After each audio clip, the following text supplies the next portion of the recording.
Good morning, everyone. All my listeners and viewers out there, thank you for tuning in. This is Johnny Farias, and this is my first show of the year. And we're starting out with a very important person. We have the honor to have Monica Silva. She is the Family Selection Manager for Habitat of Humanity. And before I get her to tell us a little more about herself, I want to tell you that as far as I've tried to look her up and done some review, and there's two families that she's helped that say nothing but the best things about her. And they are Millie Cantanilla and Tamisha McLean. And the co-workers obviously also enjoy having her work with her, which is Lizette Gomez. Oh, yes. Yes. So this is a woman that has had a lot of effect in people's lives, has done great things, and I am honored to have her on my show. Monica, how are you doing today? I'm doing great, and I'm so happy to be here and so grateful that you thought of us. No problem. No, I've looked up the organization for a while. I've known about it because I'm an electrical contractor, and I've always wondered, and I'm pretty sure that viewers wonder also what this is about. But before we go on to this, tell us a little bit something about yourself. Are you originally from Florida? Where you're from? I am from family? Miami. I was born and raised here, so I've lived all of my life. I worked for the airlines prior to coming on for Habitat. Okay. And it was a career switch, a completely different career switch, and a wonderful one. It was one, I've met people that have enriched my lives. I hope that I have planted a seed in their lives, but it has been a wonderful opportunity to serve the community. And the more you serve, the more that you get back. I agree. And it's very interesting how life shows you that. I agree. So from working with the airlines, what made you change from there to Habitat for Humanity? 9/11. 9/11. Okay. That's when everything started going downhill. So it was time for a career switch. And God just brought me to Habitat. Okay, well, we're glad you did. And I'm pretty sure many families are happy that you did also.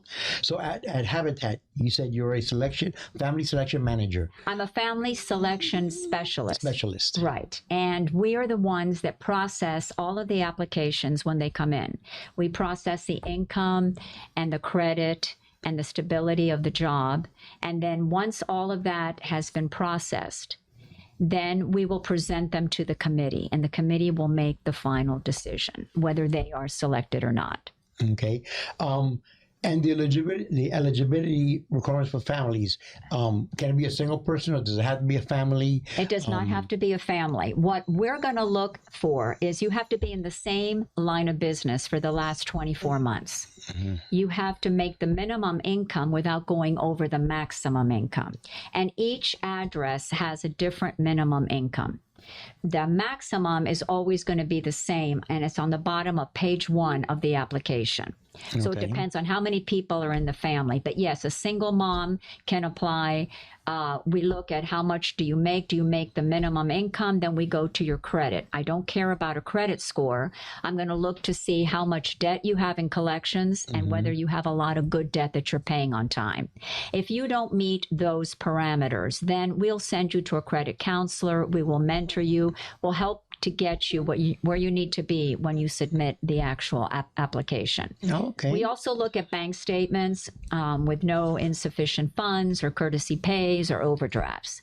So it's a mentoring process to teach people how to, should you not apply with Habitat in the end, that you could go to a bank or another lending organization. Okay, so just to be clear on this, so not only do you help people apply, but if they don't meet the parameters at the moment, you get them counseling.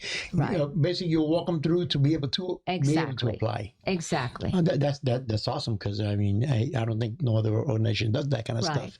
Right. That's good. Okay. Yes. Okay. How does the home building process work? What's the timeline? Okay, once you get selected, it can be anywhere between 9 and 14 months, depending on permits, inspections. You have to work sweat equity, which means working 1 day a week on the construction site. Mm-hmm. You have to fulfill those hours. You have to take some classes as well. We have online classes on how to teach you how to pay a mortgage, how to have good credit, how to do financial planning. So we don't just put you in the home. We give you the tools tools that you need with these classes. So Okay. all of that can take a process of 9 to 14 months.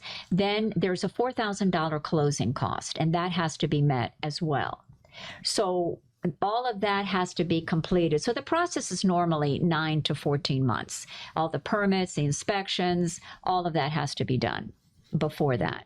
So sometimes it's shorter, sometimes it's longer, depending on the process. Now you said about equity. So the buyer or the applicant will go work once a week at the house doing several. Right. And you don't have to have any knowledge of construction. And so it's any day between Tuesday through Saturday. You have to work, if you're a single applicant, it's 200 sweat equity hours. If you are an applicant and a co-applicant, it's 250. And your family and friends can help you with 50 of those hours. They can come out and help you. That's great. I like that idea. I mean, it's... Well, you know, it's instead of paying interest. So we don't charge interest on the loan. Nobody in the world does that. So what you pay instead of interest is your sweat equity. You go out and you help build your house and other people's homes. You meet other people. You gain experience on how to do things in your own home. So it's a wonderful process that you gain experience. You meet donors, you meet sponsors, you meet other homeowners, and you build community.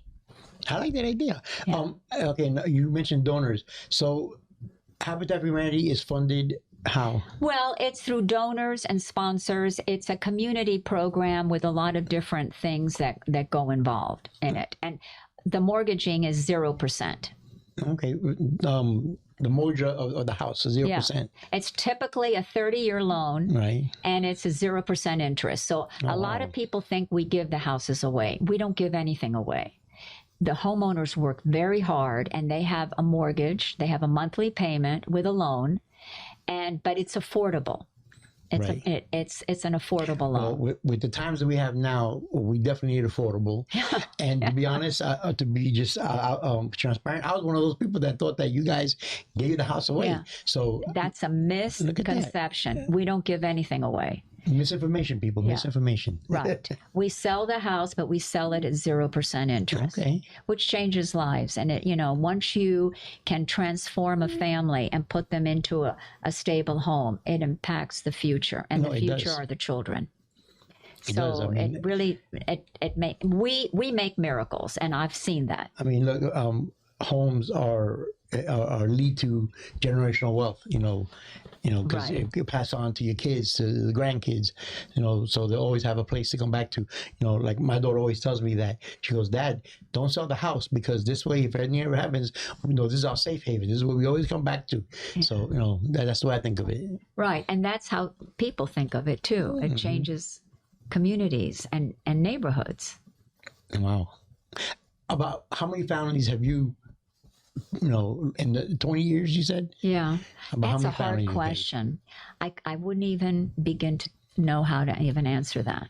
That's a hard question. I don't know. It's many. All I know, it's many. And the excitement of the applicants when they get approved. Oh, my God. It's just, it's surreal, huh? It's surreal. And some of the homeowners have not told the children until they actually move in. And then when they come for the dedication, the children see it, and it's like, oh my God. I can imagine. And then they ask them, what color are you going to paint your bedroom? What kind of furniture are you going to have? So it's really such a beautiful, beautiful process. And we've had homeowners that have completed the program that have come back to help work on people's homes. Oh, wow. So it's a process where they've come back to give back. Which is a beautiful thing to see. It is. Because it's love in action. It is. No, that's amazing. Volunteers. What role do volunteers play in the organization and projects, and how can someone get involved? Let's say me, myself, my kids, viewers, if we want to get involved, how can we do that? They play a huge part. We can't do this without them. Mm-hmm. So if they wish to volunteer, they could go on the email volunteer@miamihabitat.org. volunteer@miamihabitat.org. They can also go to Miami Habitat homeowners.volunteerhub.com or call Yvette at extension 220. And we need people. We definitely need people. Well, I can tell you that I'm going to volunteer. In fact, perfect. I don't know if I can even volunteer electrical services. Okay. You know, because I'm an electrical contractor and I would love to help out in how I can. I mean, especially that's in my area where I live. So that's great. I appreciate that. How does Habitat ensure that these homes are affordable? I mean, look, with everything that's going on, the prices going up on material, on taxes, on everything. How does Habitat Humanity able to make it where people can afford these homes? Well, we sell at 0% interest. We sell at less than the appraised value. So it's a mix of donors and sponsors and the community coming together, which it's everybody lending a helping hand. And that's how we can make it affordable. Wow. I wish I would have known this 15, 16 years ago. I would have applied. Well, it's never too late. Well, I mean, but if you already own a home, you can't apply. Yes, you have to be a first-time home buyer or not owned a home within the last 3 years. Okay. So that's because we want to make it so that everybody gets a chance. And everybody should. I think. Right. I mean, home ownership is important. It's something that we all strive for. Right. You know. I mean, I have adult children, and and they're out there, saying, "Dad, it's the rent is high. Right. Trying to buy a house is high." It's the American dream. It is. It's the American dream to own a home, and we've got a huge project down south in Leisure City. We're building 150 townhouses that we're trying to sell. So they're posted on our website, miamihabitat.org, homeowner and application. The application comes up, the lot list comes up, exactly what is being sold and how much is the minimum income that's required to purchase that. But that is what we're really pushing is our 150 townhouses in the Leisure City. Okay. Well, viewers, you heard they have homes. Especially for the parents that want their kids out already because they're getting old and you want them to be on your own and they need to buy a house. It's great. I had somebody tell me that the other day. Go to habitathumanity.org. Yeah. And look on there. If not, she will be leaving me applications. Yes. And people have my number 786-286-7815. Call me. We'll have coffee. I'll give you the application and. I would love to be there when you cut the ribbon for the home. I mean, hey, there's nothing better It's a wonderful moment. Yes, it really is. I can imagine. I mean, my daughter bought a house last year for the first time, and her and the I got 2 grandkids, and just look on their faces was amazing, and I was happy for her because it's hard right now. Oh yeah. Very hard. It's definitely hard. I mean, even with all the things that they're trying to do in the legislation, to curb on taxes and everything, it's even with all that, it's still difficult. Difficult. I mean, the bank makes it hard with the requirements that they want. If your credit scoring so high or this. So what you do is great for people that don't fit that mold. Right. Because obviously that's what it is. You got to fit a certain mold to be able to buy a house nowadays. And what you're doing is you're allowing, just regular people that have regular problems, that have regular jobs to be able to do this. Right. And it's important. It's really important for people to be able to purchase homes. It is. And I mean, children, well, we had discussed earlier, children that that live in the homes that are theirs, have a different esteem to themselves and perform better in high school and college. It's just a whole different ballgame that you're not being bounced from rental to rental, and you have a stable place to come home, and you're going to have that place a year from now or 2 years from now. It's a huge difference in the children's lives. It is. Let me see. I mean, I only have 4 questions, and you kind of answered them really fast. There is one thing. So I heard you attended the hard hats and high heels event. Yes. So tell us about that. I have it there because I was like, I got to find out what this is about. Okay, the hard hats and high heels event, that is our signature event, fundraising once a year. and it's at the Rusty Pelican. It's going to be June 4th. We sell the tickets, and it's a wonderful event where we have a lot of homeowners that help us and meet the people. The funds go to help single women that need to purchase a home. Right. So it's designated for that. We have a silent auction. We have people that buy the tickets. We have music. We have food. We have an open bar. And it is our signature event, and it's beautiful. So we invite everybody to look at the website to purchase tickets. June 4th at the Rusty Pelican, hard hats and high heels. And how much are the tickets? That I don't know because it changes each year, Right. but it's going to say that. It'll say, and it is a fun event. It is beautiful because at the Rusty Pelican is gorgeous with a view of the bay. I've been there. And it's just a great feel, you know, where you get to meet a lot of the homeowners, you get to hear their stories, how this has impacted them and their life. And it's a chance for people to see the face of the mission because it's very important for people to meet our homeowners. Because once you meet them and you see how incredible they are, you're going to want to donate and you're going to want to give and you're seeing what the fruit of the mission is. Right. Well, I would say count on me being there June 4th. And I'm going to see if we get Grant over there because Grant is a character. I don't know if you met him yet. No, I'm looking forward he's to a it. character to have him there. Everything had to be right. But yeah, okay. No. And like I said, it came up and I'm like, I need to ask Monica, see what this is about. Okay. It's a wonderful event. You're surprised I know so much about her, isn't it? Well, because I help to get a lot of the silent auction items. Okay. Because we have great silent auction items with restaurants and cruises and airline tickets and just a lot of fun things. Okay. And everything goes to help single women that are trying to buy homes. Right. So that's, I mean, it's a host committee of women called Women Building Up Women. And they're the ones that do the major fundraising. Right. And so when you go, all of the proceeds go to help us build homes for single women. I want to talk about the houses. So you said the townhouses. The townhouses, yeah, that's what our big push is. But we also have other homes. Like single family homes also? Yes, single family homes. Are there any in the projects now that are being built? Well, there's one that we're trying to sell in the north, which is at 7933 Northwest 14th Court in West Little River. It's a 3-bedroom, 2-bathroom. Okay, I said in Miami. Yes, a 2-story. And the minimum income for that is $75,000, and that can be between 1 or 2 people. That's the minimum annual income. Okay. For the townhouses that we're trying to sell down in Leisure City, the minimum income is $55,000. Okay, and how many townhouses are there? 150. Okay, so that's my area. That's across from Naranja Library. Yes, and we need people to apply. There you go.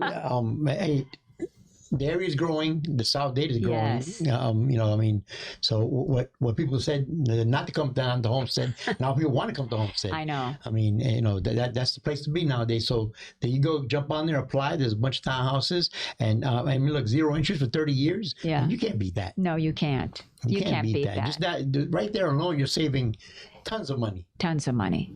Tons of money. Yes. And now, 3 bedrooms, 4 bedrooms? The 4-bedroom is a minimum of $58,000. Okay. So the 3-bedroom is $55,000, and this is constantly changing. So we'll have other houses come up available, but our big push right now are the townhouses. Okay. So I want to know more about the requirements. So can people be self-employed? Yes, they can be self-employed, and I'm going to look at their taxes to see what their net gain is for the last couple of years. Okay. So we look at the taxes. They give a lot of weight. Okay. No, that's one too, because I've had a lot of people say because they're self-employed, but they don't make a lot. They're small. Sometimes they feel like they can't qualify for a lot of stuff. Right. And I tell them, I said, no, I mean, look, there's no harm in applying. Right. And they can always call us, and we can go over. They just have to look to see what the minimum annual income is for the address that they wish to apply, then look at their taxes to see what their net gain was the last couple of years. And any questions, we have many people waiting to get the phone calls and answer. Okay. So self-employed or employed, got to be at least minimum 2 years. Yeah. Doesn't have to be a parent or have a family. Right. Got to put some sweat equity. Why don't we make this operation bigger? I mean, come on, no interest. I mean, you can't go wrong. You can't go wrong. No. And we are an honest builder, a reputable builder. Well, you guys have been around for a long time. Yeah, we have. I remember the first time that I heard of Habitat for Humanity. I was working on some houses in Homestead, and I saw your big sign. Okay, I want to say it's on like Southwest 6th Street and 6th Avenue in Homestead. There was like a row of houses there, and I asked somebody, "What is that about?" And they basically gave me a brief real quick about what it was. That's the first time that I heard about Habitat for Humanity. I'm like, "Oh wow, that's awesome." Yeah, we have a big presence down south. That's amazing. I mean, Monica, I don't even know what to say. I mean, I had an idea what it was, and you just blew me out of the water with all of this stuff. I mean, and like I said before, a lot of times people have the misconception of what things are, right? Or they haven't, or they just don't completely understand. Right. But I mean, a lot of people heard of like the first time home buyer, you go to the city and you apply, but this just blows that out of the water. This is even better because they help you here. Yeah, we do. And we have a lot of different lots. It's always coming available. So if you don't like what you see, then you just wait and look to see if something else comes up. Okay. So you can apply and just wait to see if there's something? No, what you have to apply for a specific address. Okay. But if you don't like what you see, then keep looking at the website, like every couple weeks, every 3 weeks. And if something comes out, it's going to tell you what the address is, what the minimum annual income is. You do need to go look at the area. We encourage you to go in a car and look at the area and see if you like it or if you don't. And it's an easy process to just apply. It is. Page 2 of the application are the list of all the documents that you have to submit. Is there an application fee that you got to pay for? $30. $30. Okay. Money order made out to Habitat for Humanity. So if you think you meet the minimum income, you like the address, you've gone and looked at it, you've been in your job for the last couple of years, and your credit is pretty decent, then you submit an application with all the documents that are on page 2 with the $30 money order. Okay.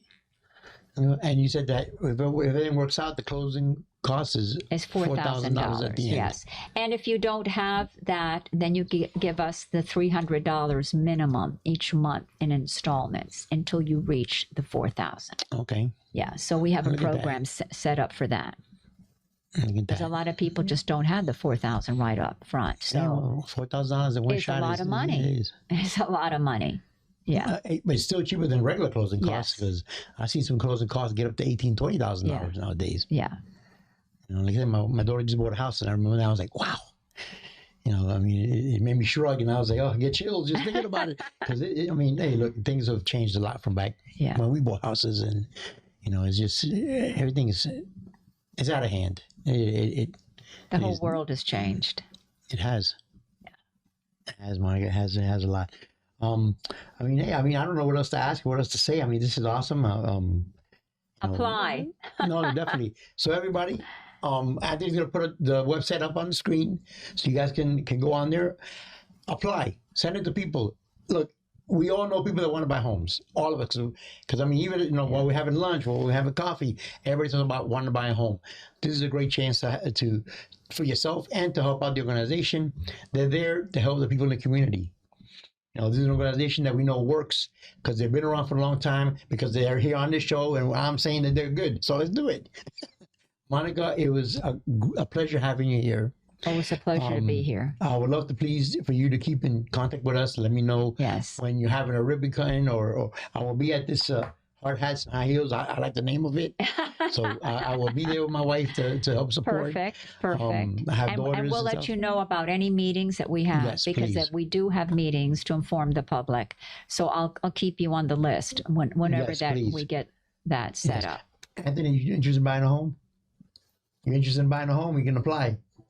There you go. See, hey, look, I mean, this is great. But yes, well, Monica, thank you for being here. Thank you for having me. I hope this was harmless. It was pretty harmless, yeah. There you go. You see, that's what everybody says. Well, ladies and gentlemen, again, the time has come.